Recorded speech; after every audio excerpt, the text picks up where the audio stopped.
Last week on Instagram, I asked if anyone had any questions for me because I wanted to do a Q&A, and today we are doing that Q&A. I'm in my bedroom slash studio as always. So first question, how long does it take you to write a song? It depends. If I'm really in a zone and if I'm just in my bedroom on a Friday evening, I could write a song in like between an hour and two. For example, actually one of my songs, Can't Let Go, the demo, I made the song on the Thursday, mixed and mastered it on the Friday, uploaded it on the Saturday for release on the Monday, and that song is currently my second most popular song. But then again, there are other songs, like a song that's gonna be released very soon. That song, my friends and I made it in May. That song took like 4 to 6 months. It took a couple of months. At the end of the day, you need to treat each song on its own, and some songs will take months, while others would take a week and it'll be on streaming platforms. Are you more of a day or night person? Space question mark. I'm more of a day person. I love the day. You know, sunshine, blue skies, sometimes gray skies. Next question. Next question. Not a question, but love the fact that you're an introvert because it gives me hope in being a rock star. Thank you so much, Alex. Is it Alex? I hope so. At the end of the day, I just love seeing people living their best lives. I don't know how it relates to the statement, but I don't think, you know, titles of being an introvert or being an extrovert, I don't think those titles should hinder you from living your best life and your fullest potential. You're living life to your fullest potential, that's the English. Anyway, wow. The next question is from Miko. Is your favorite color still blue? So there's this thing and this running joke that my favorite color changes every 3 to 6 business months. At this point, is my favorite color still blue? Yes, it is. But my other favorite color is whatever this color is. If you're thinking about friendship bracelets and whatnot, blue is a color I like. Who are you? Space question mark, question mark, question mark, question mark. Do you want me to give a TED talk right now? My name is Zubin. I'm an independent artist from South Africa, and I enjoy expressing myself in the form of audio files. Music, basically. I don't know if I should give the unserious answer or the serious answer. That is who I am for now. Maybe next time you'll get like a TED talk or whatever. Okay, next question. When's your birthday? My birthday is on the 24th of March. Next question. Am I gonna keep saying next question after every or before every question? Yeah. Dream collab. Wow. So actually, right now I'd love to collaborate with more South African artists, and there's so many amazing pop artists in this country that I just love to work with. I've gotten to know them on some type of level, you know, some friendship level, but I would just love to, you know, write with them or whatever. So the first person who comes to mind is obviously Will Lindley. Shout out to Will, you're such an awesome person. I was gonna say Boucher G, but I've already collaborated with Boucher. Ben Rodriguez, his producers, amazing people. Shawl is amazing. Oh my word, there's too many people to name. There's too many people, and I love that. There are so many more that I'd love to collaborate with, and I just cannot wait to make music. Because at the end of the day, I just want to make music with cool people. Being a music artist can be very lonely sometimes because you're in this, you know, you're in the studio, you're making your songs for your project, your artist project. And when you find people who, you know, share that same interest of making music, releasing music, and writing music, producing music, it's such a warm feeling. I just love collaboration so much, and I just pray that I get to collaborate with more people. If it doesn't happen, if it does happen, I'm just grateful to be able to make music, and I'm just grateful for the friends I've made even along this journey so far. So if any of those friends are watching this right now, I appreciate. Sorry, I was getting emotional. I appreciate you, honestly. Just thank you so much for being awesome people. Isabel asked, what job would you be absolutely terrible at? I think any job that involves mathematics. Honestly, I wasn't much of a maths kid in school, and maths was quite, challenging, as I'm sure many of you experienced. Okay, who's that weirdo asked, what was your favorite part of your music journey?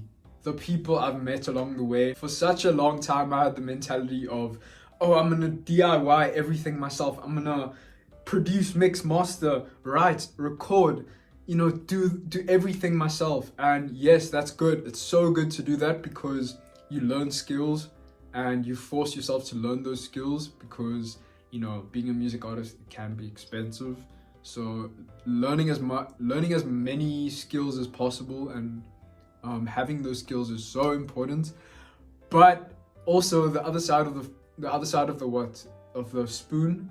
The other side of the spoon, so I don't even know if that's a saying. It can be a vicious cycle where you just want to be on your own and you don't want to share your creativity with people. And something that one of my friends, my dear friend Bouchle, said, shout out to Bouchle G. What a G. Gonna insert the clapping noise anyway. Yeah. He told me that if you want to go fast, go alone.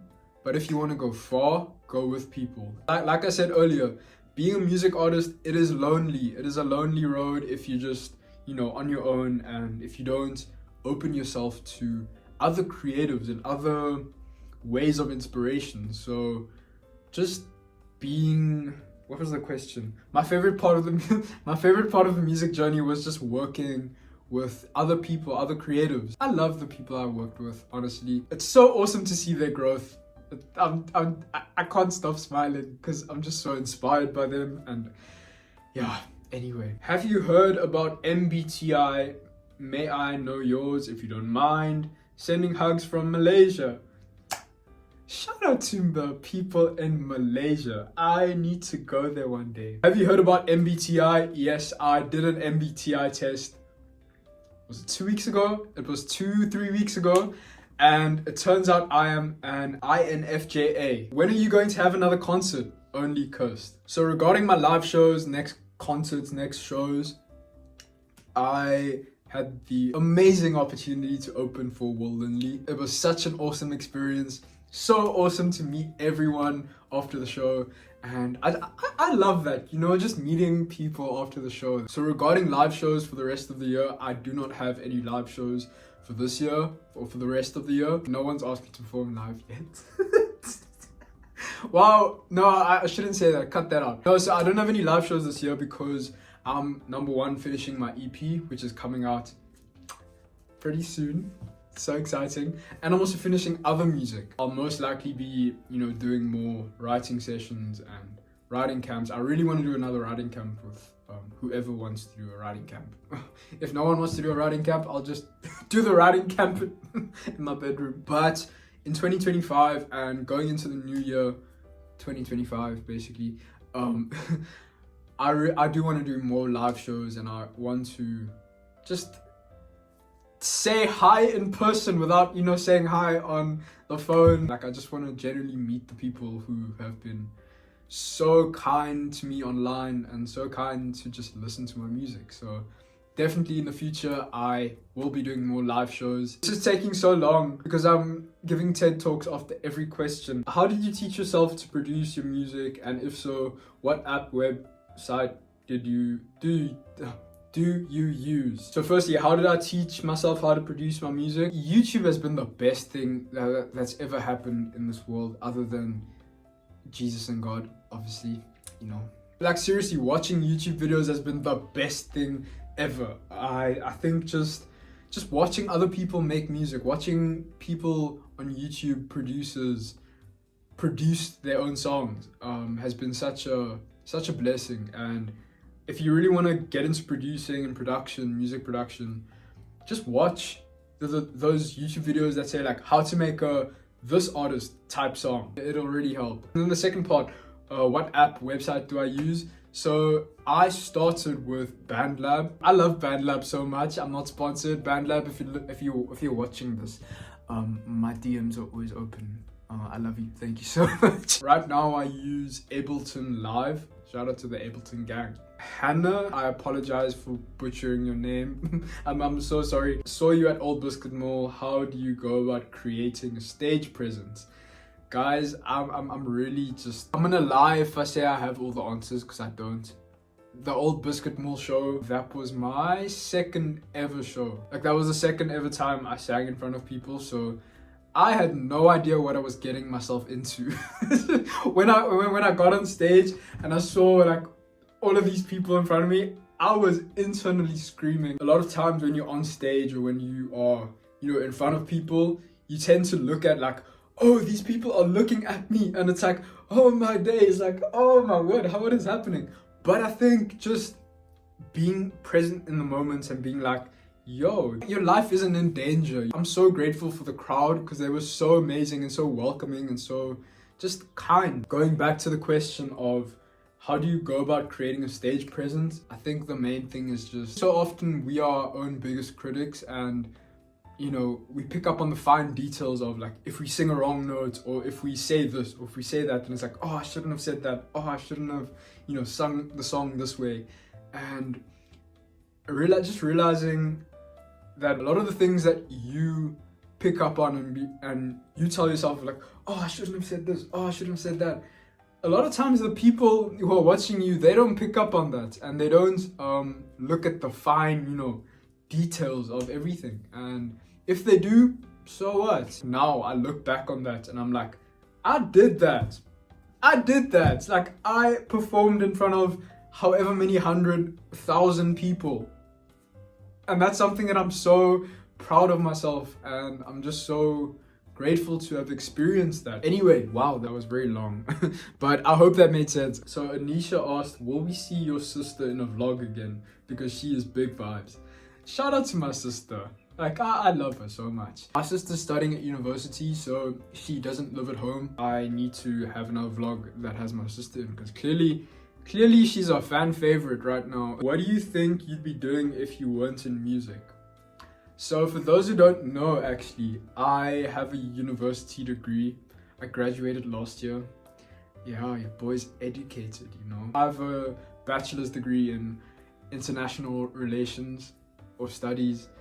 And if I wasn't in music, wow, that's such a deep question. Music's been a part of my life since I was born. I'd probably be working towards being some type of ambassador to a country. I can't even imagine life without music.